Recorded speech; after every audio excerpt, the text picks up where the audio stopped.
اعوذ باللہ من الشیطان الرجیم بسم اللہ الرحمن الرحیم وصلی اللہ علی نبی الکریم۔ اے میرے رب، میرے سینے کو میرے لیے کھول دے، میرے کام کو میرے لیے آسان کر دے، میری زبان کی گراہ کھول دے تاکہ لوگ میری بات سمجھیں۔ آج آفٹرنون کی جو ٹاک ہے ہماری، میں آج آپ سے جو کہنا چاہتا ہوں وہ ہے، وہ ٹاپک کا ٹائٹل ہے D linking policy. D linking policy. D linking policy کیا ہے؟ ایک ان شارٹ اگر اس کو کہا جائے تو وہ یہ ہے کہ جہاں آئیڈیل پہ رہنا ممکن نہیں ہو، وہاں پریکٹیکل کو اختیار کر لینا، یہ ہے بیسیکلی ڈی لنکنگ پالیسی۔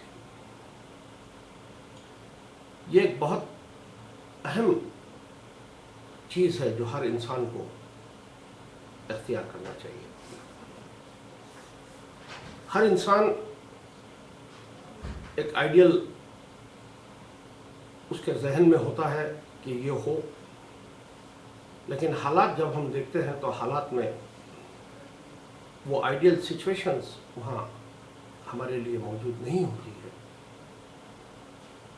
تو آئیڈیل سے اپنے آپ کو ڈیلنگ کرنا اور پریکٹیکل کو ایکسیپٹ کر لینا، اسی کا نام ڈی لنکنگ پالیسی ہے۔ ساری پروگریس جو انسان کے حصے میں آ سکتی ہے وہ اس پالیسی کو اڈاپٹ کرنے سے آئے گی، ورنہ آئیڈیل کے انتظار میں سارے پوٹینشلز آپ کے ختم ہو جائیں گے۔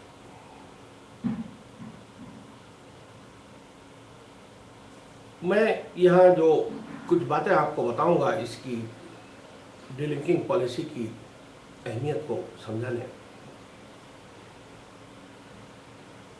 ہم جانتے ہیں کہ پوری یونیورس میں جو کچھ بھی ہو رہا ہے وہ رب العالمین کی مرضی سے ہو رہا ہے۔ سورج کا نکلنا، سورج کا ڈھلنا، چاند کا آنا، چاند کا جانا، موسموں کا آنا، موسموں کا جانا، یعنی پوری نیچر خدا کے بتائے ہوئے طریقے پہ چلنے پہ کمپیلڈ ہے۔ Material world, they are governed by the law of nature. Biological world, it is governed by instinct. تو ان کے پاس کوئی چوائس کا معنی نہیں ہے۔ اس کائنات میں ایک انسان ایک ایسا استثناء ہے جس کے پاس فریڈم ہے، جس کے پاس فریڈم ہے۔ میں آپ سے بات کر رہا ہوں، یہ میری فری ول کی وجہ سے میں بات کر رہا ہوں۔ میں چاہوں تو بات نہ کروں، یہ میرا اپنا اون چوائس ہے جس کو میں یوز کر رہا ہوں۔ یہی حال ہر انسان کا ہے کہ وہ اپنی فری ول سے یہاں ورک کرتا ہے۔ تو ڈی لنکنگ اتنی اہم پالیسی ہے کہ اس کو خدا نے خود سیٹ کیا ہے ایز اے اصول۔ خدا نے خود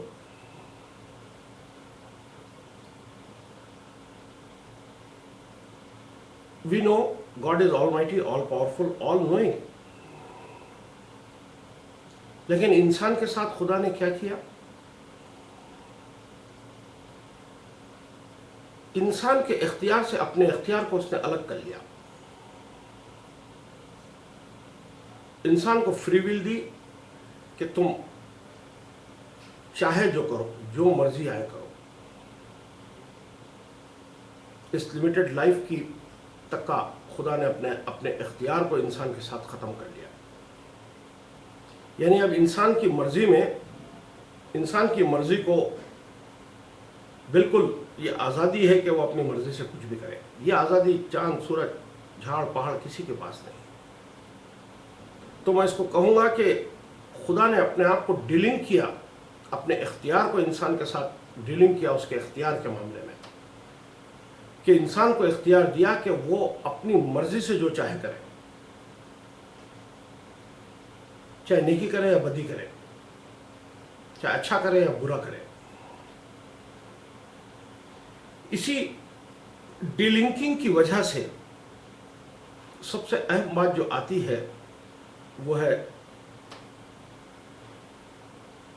انسان کی آزادی کا استعمال، اس کو آزادی کا پاور کا ملنا. اگر یہ ڈیلنک نہ ہوتا تو انسان کبھی بھی آزاد نہیں ہوتا، اور اگر آزادی نہیں ہوتی تو اسلام کا یہ جو کانسیپٹ ہے کہ روز جزا ہوگی، تو اس ڈیلنکنگ کے بغیر روز جزا میننگ فل نہیں بچتی ہے. یہاں تو یہ ضروری ہے کہ انسان کو فری چھوڑا جائے. خدا چاہتا تو انسان کی ہر سانس کو جکڑ دیتا، ہر سانس کے اوپر اس کا قابو ہوتا، جیسے پورے نیچر کے اندر اس کا کام ہے.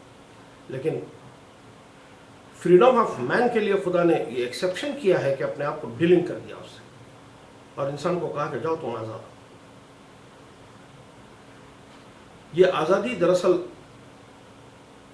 اس لیے، یہ ڈیلنکنگ اس لیے ضروری تھی کہ انسان کو آزادی ملے، اور یہ آزادی انسان کا امتحان بنے، اور پھر موت کے بعد انسان کو پرکھا جائے کہ کون کیا کیا، اور اس کے مطابق اس کے ساتھ فیصلہ کیا جائے. یہ لمیٹڈ پیریڈ کی آزادی جو انسان کو اختیار کی ملی ہے، وہ صرف اس محدود زندگی کی حد تک ہی ہے.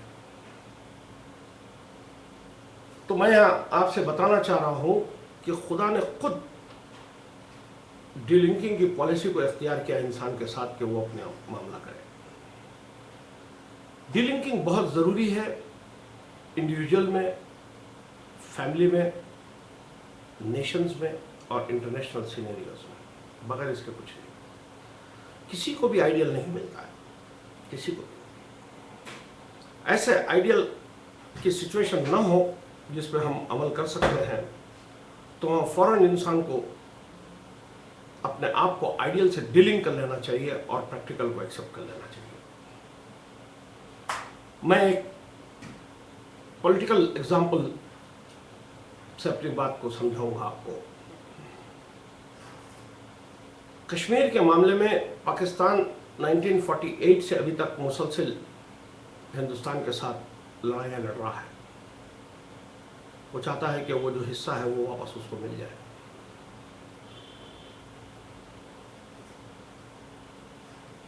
زیادہ بہتر بات یہ ہوتی کہ وہ ڈیلنگ کرتا کشمیر کے ایشو کو ہندوستان کے ساتھ.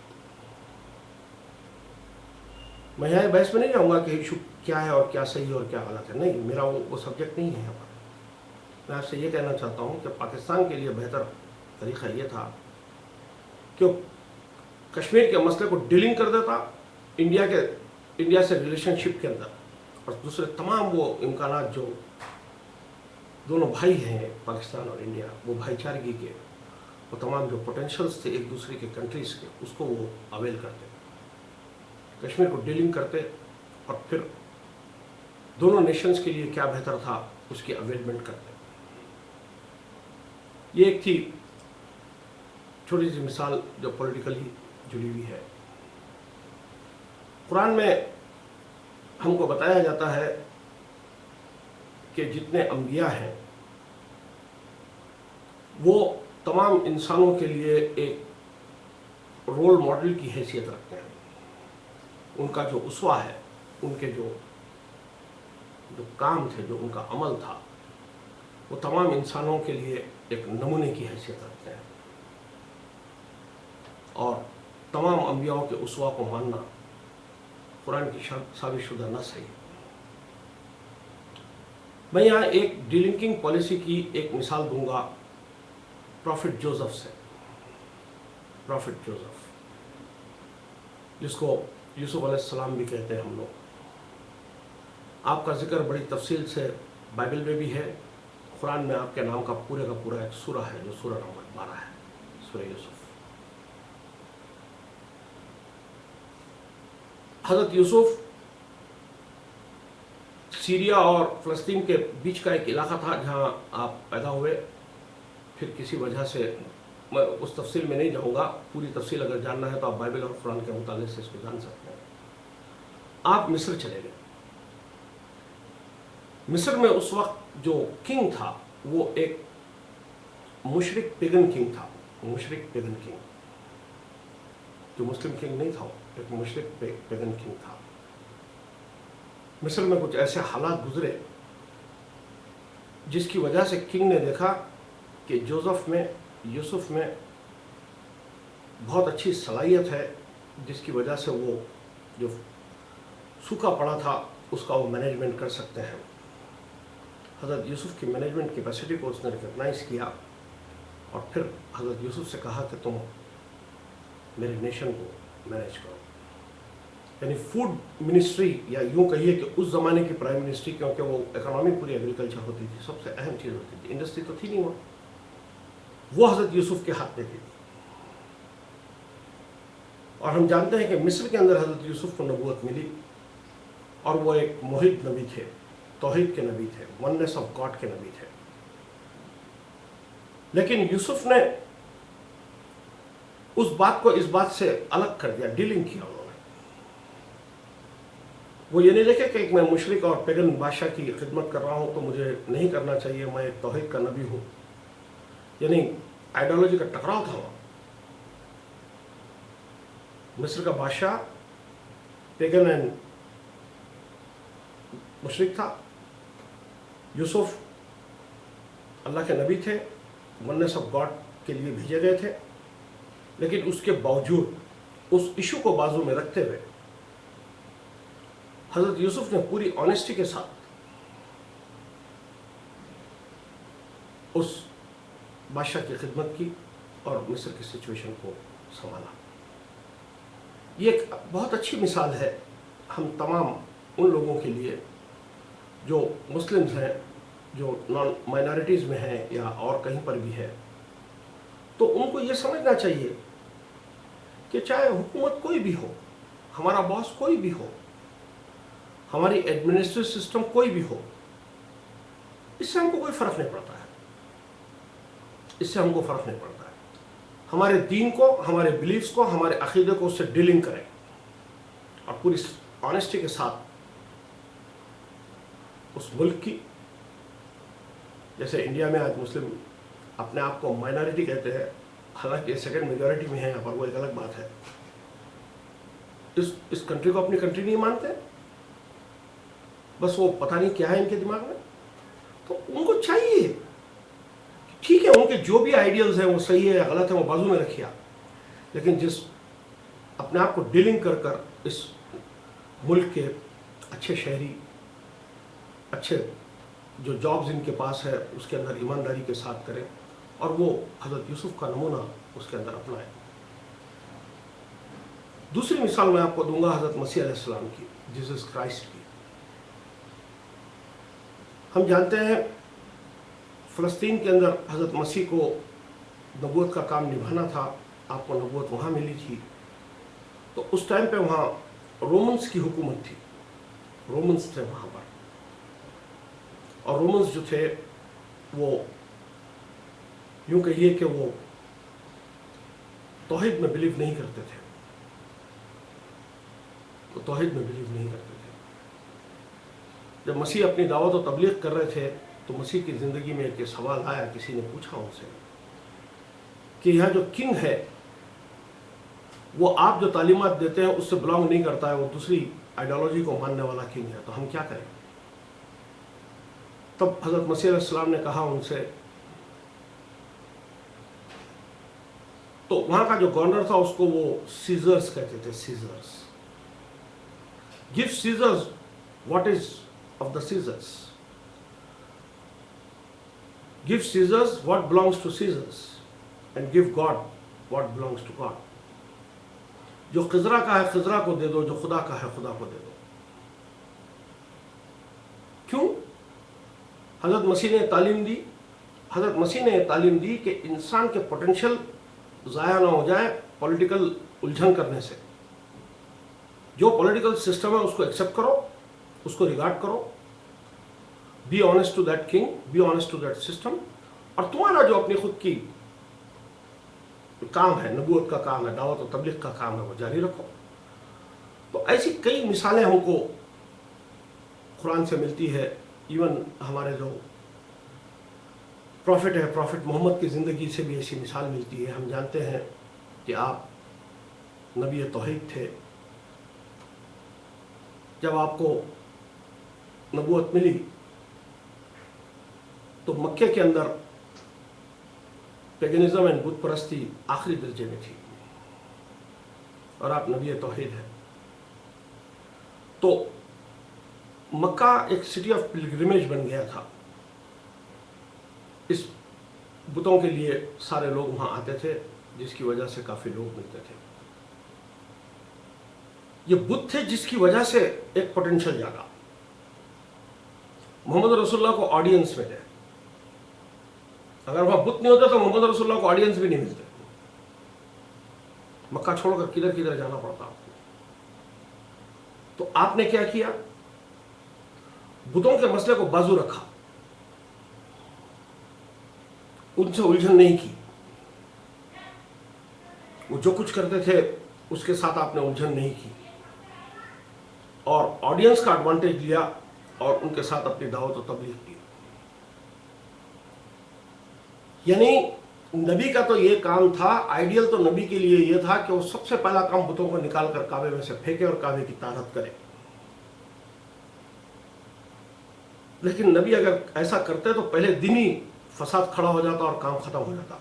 کام ہی نہیں کر پاتے آپ, جھگڑے اور دنگے کھڑے ہو جاتے. تو وہاں آئیڈیل کو چھوڑنا اور پریکٹیکل کو ایکسیپٹ کرنا, وہاں پریکٹیکل یہ تھا کہ بت نکال کر پھینکنا تو پریکٹیکل نہیں تھا, لیکن دعوت و تبلیغ کے ذریعے لوگوں کے ذہنوں میں سے بت پرستی کو نکالنا ممکن تھا. تو آپ نے اپنے اس ممکن سے آغاز کیا. یہی معاملہ آپ کا بزنس میں آئے گا, یہی معاملہ آپ کے جاب میں آئے گا, یہی معاملہ آپ کی فیملی میں آئے گا. یاد رکھ لیجئے, کسی بیوی کو کوئی آئیڈیل ہسبینڈ نہیں ملے گا, کسی ہسبینڈ کو کوئی آئیڈیل وائف نہیں ملے گی, کسی فادر کو کوئی آئیڈیل سن نہیں ملے گا, کسی سن کو کوئی فادر آئیڈیل نہیں ملے گا. نہیں مل سکتا ہے آئیڈیل کسی کو بھی, کبھی بھی نہیں ملے گا. تب آپ کو یہ دیکھنا ہوگا کہ آئیڈیل کو بازو میں رکھتے ہوئے آئیڈیل کو ڈیلنگ کریں اس سے, اور اس کا جو پریکٹیکل ایسپیکٹ ہے جس سے زندگی چل سکتی ہے اس کے اوپر کمپرومائز کریں اور اپنی زندگی کو چلائیں. یہی آج کچھ میں سب آپ سے کہنا چاہتا تھا. وآخر دعوانا الحمدللہ.